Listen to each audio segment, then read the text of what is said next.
Welcome to the Deep Dive.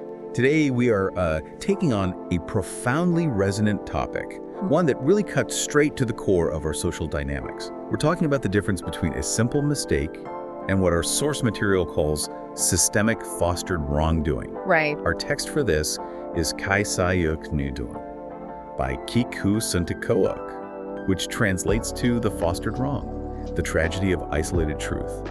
And it offers this chilling but really necessary framework for understanding how mistakes stop being just individual flaws And start to metastasize. Yeah. Become these powerful, self-sustaining empires of falsehood. Exactly. And that's the key distinction here, isn't it? This isn't about blaming one wrong person. Right. The source shows that the real tragedy begins when the mistake, the kaisai, is actively nurtured. Nurtured, that's such a powerful word for it. It is. It's an error that gets fed by silence, fattened by applause, and, legitimized by everyone who benefits from the shadow it casts. The error grows so large that it becomes an internal truth for the wrongdoer and, a false reality for everyone else.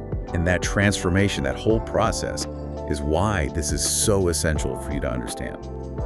Our mission today is to unpack three big questions. First, how does the wrongdoer become so convinced they're right? Even against clear evidence. Right. Yeah. Second, why do good, rational people support that self-deception, or at least let it continue? And most critically, what happens to the lonely person who actually sees the truth? And how can you protect yourself? And we're going to connect these social dynamics with the wisdom of existentialism and Stoicism. What's so fascinating here is the paradox that drives the whole system. The person doing the wrong thing is shielded, even celebrated because it's convenient. While the person who brings the uncomfortable truth to light, They get isolated, punished, made to doubt their own sanity. We're going to look at specific examples in families, at work, and communities, because this mechanism is tragically universal. It gives you a really critical framework for looking at the environments you navigate every single day. Okay, let's unpack this core idea then. The source argues that the mistake itself it's not the biggest problem. It's the silent support that gives it power. How does a simple human slip-up become a system, a whole infrastructure of falsehood? The source is quite clinical about it. The wrong is fed by our most basic human instinct. Yeah. Convenience, fear of confrontation, and the hunt for short-term benefits. A mistake stops being just a mistake and becomes a system when it's no longer a liability. It becomes useful. Exactly. Useful to the people around it. So it's not just passive ignorance. People are actively, investing in this structure of wrong. That's the defining mechanism. And it shows up most clearly in what the source calls the silence protocol. The silence protocol. Tell me more. Look at the examples. In a family, you might have a hot-tempered, autocratic parent. Everyone else, the kids, the spouse, they stay quiet. Not because they agree, but because silence is Easier to live with. right. The second that family prioritizes that superficial peace over honesty, they're underwriting the continuation of the wrong. And what's the real cost of that silence? I mean, I get peace right now, but what am I investing in for the long term? You're investing your future freedom. In a corporate setting, a manager might give false updates on a project. The team knows they're wrong, but if they speak up, they get shut down in a meeting, lose out on good assignments, maybe risk their promotion. So they stay quiet. Or worse, they fudge the numbers to support the lie. It's a clear transaction. They're trading their personal integrity for professional safety. And the source mentions this even happens in schools, where teachers stay silent about favoritism just to avoid trouble. Every time someone stays quiet, for any reason, it's like another brick in the wall of this fostered wrong. And that leads straight to the next part, the reward mechanism. If the wrongdoer is in an environment that constantly rewards their errors, they have zero incentive to change. How does that reward mechanism work exactly? It's about avoiding pain and outsourcing labor. Every time they mess up, someone else steps in to clean it up. They placate the client, they fix the spreadsheet, they stay quiet during the review. So the wrongdoer is totally shielded from the natural consequences of their actions. Perfectly shielded. They never have that learning moment that failure is supposed to provide. So they're not just getting away with it, they're literally being trained to keep doing it because it works for them. Precisely. And this training creates what the source calls the illusion of centrality. This is where it gets really interesting. The wrongdoer starts to believe they're right because the collective gives them that feeling. They aren't living in objective truth. They're in a house of mirrors. A house of mirrors. So the reflection they see of themselves, this competent, correct person, is completely manufactured by everyone around them. Yes. The mirror is built by the family who won't challenge them, the colleagues who flatter them, the system that protects them, and most powerfully, by the unwavering silence of the majority. So they develop this delusion. The whole world supports me, or at least they don't object, which means I must be right. The implication there is just, wow, some of these wrongdoers aren't necessarily bad people. They were never allowed to learn. In a tragic sense, they are a product of their shielded environment. And what's fascinating is how this ties into an existential paradox. If your entire reality, your power, your comfort depends on a lie, then the lie stops being a lie. It becomes your only reality. And it generates its own separate moralities, its own logic, its own rules. The people who benefit from it all nod along, creating this bubble of righteousness that's completely impermeable to the truth. So the system hasn't just enabled the wrong. It has morally immunized the wrongdoer. They're untouchable. It's easy for us on the outside to ask, why don't they just admit they're wrong? But they are so shielded, they have this absolute certainty. So let's go from the external system to the internal psychology. What makes the mistake take root so deeply? Okay, so this is the internal defense system. The environment feeds the error, but the wrongdoer's brain is incredibly good at turning that false validation into self-certainty. The main mechanism here is confirmation bias. The classic self-reinforcing delusion machine. How does that actually play out day to day? It's like active intellectual pruning. They only look for evidence that confirms what they already believe. They only listen to their supporters, and they instantly dismiss anything that makes them uncomfortable. Give me an example. A hot-tempered boss believes being aggressive is good leadership. When a top employee quits because they were shouted at, the boss doesn't blame their own anger. They blame the employee for being too sensitive. Exactly. And the subordinates who praise their passion are the only ones they listen to. So in their mind, they're not just right, they're a model of strong leadership. And the silence of everyone else creates this power distortion. The brain just concludes, no one is objecting, therefore I must be right. Yes, they confuse fear with agreement. They can't tell the difference. Any challenge isn't seen as feedback, it's seen as a personal existential attack. Which walls them off inside this intellectual safe zone. They're quarantined from reality. They're sheltered from consequences, praised when they don't deserve it. This is a huge connection to Stoicism. The Stoics believed true growth requires confronting reality, facing failure. The source says, no one learns from what they don't experience. This person is never allowed to experience genuine, painful failure. So they can't possibly comprehend their own error. They're morally and intellectually stunted. And their ego just expands uncontrollably because it never meets any resistance. It's like a balloon that never meets a sharp object. But what's critical here is that this outward strength, the dominance, the confidence, it's actually masking a deep vulnerability, a terror. Of losing status, of being exposed, of facing the truth of how many mistakes they've made over the years that no one ever corrected. And that leads to the core existential fear.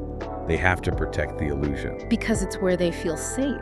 Truth would destroy everything, their position, their image, their network. To admit they were wrong would be an existential crisis. So they cling to the lie like a life raft. And they tell themselves, I'm doing this for everyone's good.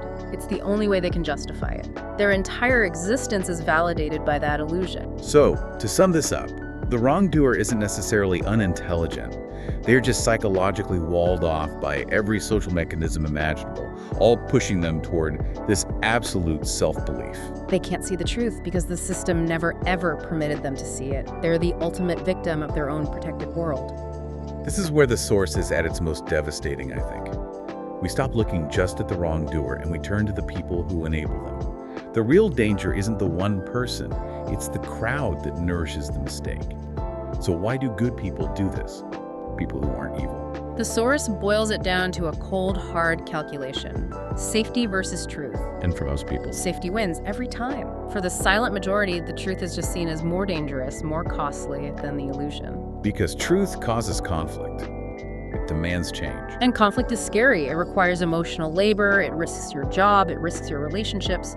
The illusion, on the other hand, keeps things quiet. It maintains the status quo. People choose the blanket of illusion over the knife of truth, even if that blanket is slowly suffocating everyone. It's a rational choice for inertia over a necessary pain. And it's not always about some massive payoff. The source talks about these specific small benefits. Tiny comforts. That's the mortar holding the whole thing together. The mother stays quiet about dad's temper to get a peaceful evening. The subordinate flatters the incompetent boss to get an easier workload. The friend group tolerates the unreasonable one just to keep the vacation from being ruined. These tiny conveniences add up. They create this powerful gravitational field that keeps the wrong in place. So everyone, even the victims, has a small stake in keeping the system broken. Absolutely. Which leads to the fear of losing privilege. Everyone gets a little bit of ease in a broken system. If the boss is a tyrant, well, at least you're not their main target today. Or you can use the chaos to your advantage. Exactly. Correcting the wrong means everyone has to work harder, face reality, and maybe lose those small, dark benefits they've gotten used to. They're supporting the structure, not the person. And for a lot of people, it's not even active support. It's just a sense of hopelessness. The silent majority effect. Right. They see the error, but they think, what can I do? I'm just one person. They're afraid of being labeled a troublemaker, of getting fired. And the source is crystal clear on this. The silence of good people is the strongest weapon feeding the error. Every person who stays silent out of self-preservation is casting a vote for the wrong to continue. And underneath it all is that primal survival instinct and the fear of exclusion. The greatest human fear is often being kicked out of the tribe. And anyone who challenges the fostered wrong is immediately labeled the exception, the disruptive one. The rest of the crowd is incentivized to push them out. Because that person's integrity makes them all feel guilty. So people would rather stand with the wrong crowd and feel safe than stand alone with the truth and risk being ostracized. So philosophically, the silent crowd isn't malicious, they're just afraid. Exactly. They are choosing comfort and belonging over integrity. But in doing so, they become co-creators of the whole tragedy. So, if the wrong is nurtured and the system rewards silence, the person who sees clearly, they become the outcast. This is the tragedy at the heart of the text. What happens to the righteous individual when the whole world is designed for comfort over truth? They're immediately reframed as the villain. The source points out that the righteous person is judged not by the validity of their point, but by the level of disruption they cause. So you're attacked for breaking the peace, not for identifying the problem. Precisely. They get hit with all this social pressure. You're making a mountain out of a molehill, or everyone else tolerates it, why can't you? Which is such a crazy argument, because if everyone could truly tolerate it, it wouldn't be a problem in the first place. Right. They're attacked not for being wrong, but for exposing the truth that everyone else agreed to hide. They become the scapegoat for the system's own failure. And this is tied to the isolation of guilt. Their very presence makes the silent crowd feel uncomfortable. It creates this horrible cognitive dissonance. The righteous person is a living, breathing reminder of the crowd's own cowardice and compromise. And the easiest way to get rid of that guilt is to get rid of the person making you feel it, isolate them, label them difficult or socially awkward. By pushing the messenger away, the crowd gets to feel okay about their own silence again. Which leads to the most painful tool of all, role reversal and gaslighting. The truth teller becomes the source of the problem. It's a classic deflection. The system finds it easier and faster to process the righteous person than to confront the real error. The child who stands up to an abusive parent is labeled disrespectful. The employee who presents correct data that contradicts the boss is deemed not a team player. And the gaslighting is just insidious. You're too sensitive. Are you the only one who sees this? Maybe you just have a bad attitude. The ultimate danger isn't the punishment. It's that you start to believe them. You start to doubt your own sanity. And the system is designed to break you. It finds it easier to crush one person than to touch the protected source of the wrong. Which leads the righteous person to this profound existential question. Why does living rightly hurt so much? Yes, the source cites Camos here. The clearest seer is the most tormented, because they're forced to live authentically in a world built on lies. What does it do to your inner foundation, your stoic sense of self? It's what the source calls stoic loss. You lose your most valuable stoic possession, your inner peace, and often your faith in other people. Stoicism teaches you to focus on what you can control, your virtues like honesty and justice. But here, you are being punished for upholding those very virtues. So you start to lose faith that your inner compass has any value in the real world. And that brings us to the final tragedy. If this punishment continues, the person begins to believe that integrity itself is the problem. Maybe I should just shut up and make life easier. And that's when the system wins. It doesn't just kill the truth, it kills the capacity for truth within the individual. They conform and they sacrifice their soul for peace. So the system drives out its own self-correcting mechanism, the righteous person, all for the sake of convenience. What is the ultimate fate of that system? It enters a phase of silent, predictable decay.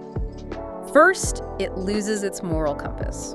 The truth tellers were the anchors. They were, and when they leave, the organization just starts to drift. You see more waste, more fraud, more toxicity. And the wrong becomes the new normal. Exactly. The culture shifts. Dominance is redefined as strength. Abuse of power is seen as a perk of the job. Lying becomes political savvy, People forget what right even looks like. which leads to error escalation. Power without opposition just keeps growing. The wrongdoer feels they can get away with anything. Because they can. Their small errors being hot-tempered balloon into major crises like financial negligence because no one dares to say no. The fire consumes the house. And the collective pays the price.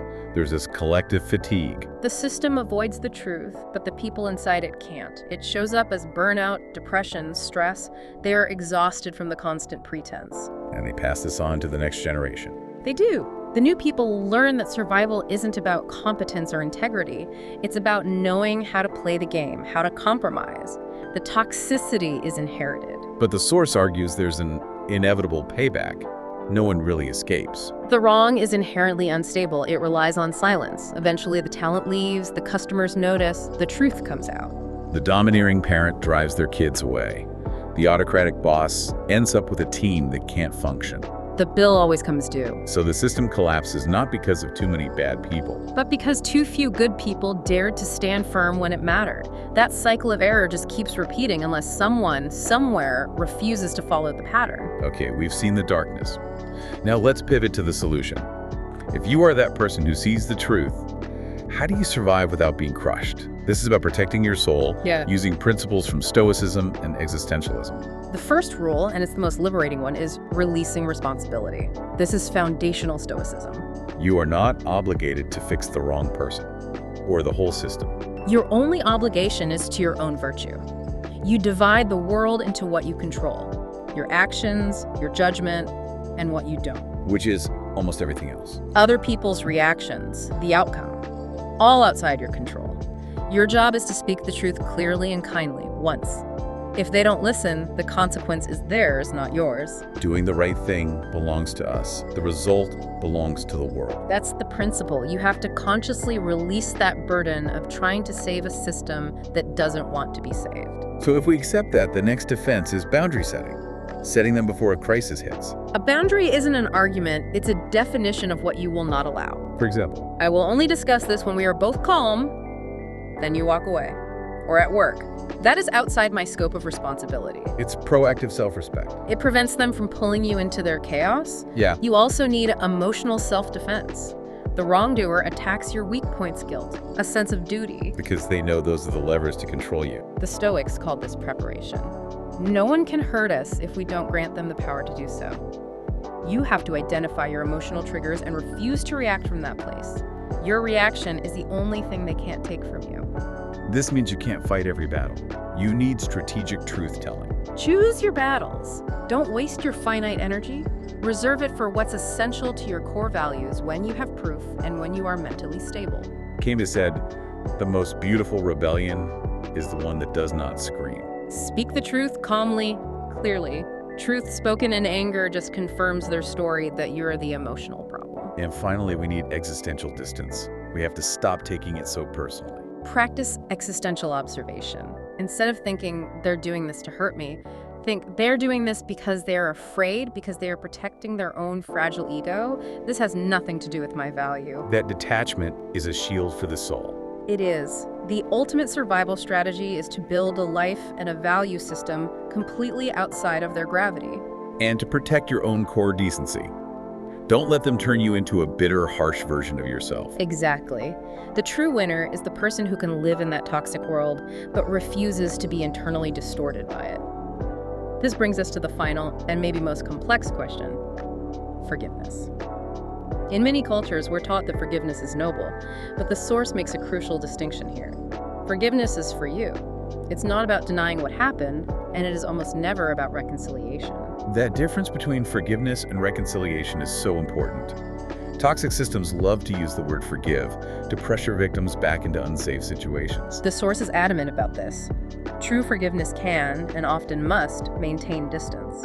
Reconciliation needs three things: mutual admission of fault, a shared desire to repair the harm, and safety. And if those aren't there, Reconciliation is dangerous and impossible. Forgiveness, on the other hand, only requires you to choose internal peace, to let go of the emotional control the past has over you. the source also warns about premature forgiveness. Yes, forgiving when you're still weak or dependent or afraid, that's not liberation. That's a coping mechanism. It's just you trying to soothe your own fear. And it says some things should not be forgiven. At least not until you are safe and autonomous. Repeated manipulation, deliberate malice. You have the right to choose self-protection over a false sense of nobility. What's the Stoic view of forgiveness? It's entirely internal. It's not for the wrongdoer's benefit at all. It's about restoring your own autonomy. It's about refusing to let the memory of the harm control your present emotional state. You know you've forgiven when the memory no longer causes a painful reaction in your soul. And the existential takeaway is about freedom. Freedom from their definition of reality. That's the true goal. Freedom isn't just about leaving the toxic environment, though sometimes you must. It's about existing within it without being shackled by it. You are defined by how you navigate the world, not by the world itself. You are free when their error, their anger, their control no longer has power over your core self. You choose your own meaning, regardless of the toxicity around you. So we've navigated the anatomy of this fostered wrong. We've understood the psychology of the wrongdoer's self-deception. We've seen the danger in the silence of the crowd, and we found some powerful strategies for self-preservation. If you are that person who sees clearly, the source has a really essential affirmation for you. You are not too sensitive. You are not making a big deal. You are simply a person who chooses truth over convenience. And that choice is hard because it means going against the current. That difficulty is a sign of your clarity, not a sign of your deficiency. It's ironic, isn't it? The system often loses the very people who could save it, the righteous, at the exact moment it needs them most. Our challenge to you is to consider the message here. The tragedy of the righteous person is not suffering. It is that they must walk ahead of their time. But precisely because they walk ahead, they are the trailblazers. What small, quiet path of integrity can you blaze today to ensure this cycle ends with you? Not through some grand revolution, but just by maintaining the sanctity of your own core self. The strength of the righteous lies in connection, in that unwavering internal clarity and the courage to manage your own reaction. Go forth not to conquer the wrong, but to build a soul that refuses to be distorted by it. Thank you for